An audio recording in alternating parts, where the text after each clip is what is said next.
The corner grounded delta. One phase reads 0 volts to ground and every other measurement reads the transformer's full secondary rating, 240 for 120 240 pots or 480 for 240 480 pots. We'll be covering the 240 variant here, but the math is the same for both. This one was highly requested by y'all. Let's get into it. Quick recap. In the wild leg video, we grounded the X2 of a closed delta secondary bank and discussed the math behind its voltages. Today we've got the same delta bank and vector graphics. We're just going to move the ground reference. Connect one corner of this delta straight to ground, and that corner reads 0 volts phase to ground, because it is now also the ground.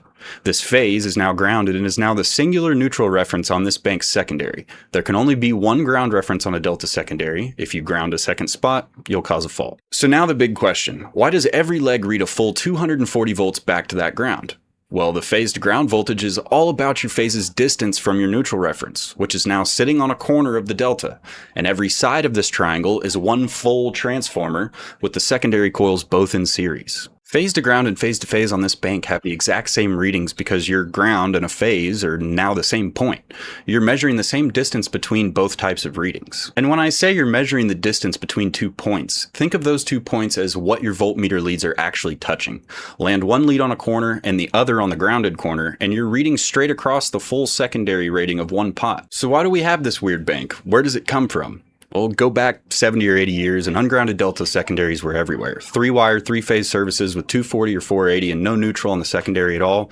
Industrial plants loved them because the first ground fault didn't trip a breaker or blow a fuse and shop kept running. But a floating secondary has a downside. Without a ground reference, a fault can drive voltages way past the transformer's rating and start eating the transformer's insulation. Grounding fixes that, but on a 3-wire delta secondary, there's no 4th wire to turn into the neutral. So a corner was the only spot they could ground. Connecting the corner to ground stabilized the voltages for the secondary just by installing a single jumper. No new transformer, no new wire. That's how she came to be. These banks don't get built new anymore as far as I know, but plenty of corner grounded banks are still out there humming, and now you know the why and how of the voltages and not just the wiring. And real quick, in the real world, the grounded corner is a current carrying conductor and can read above 0 volts if the ground path is carrying current or if the ground connection is not good enough or goes bad.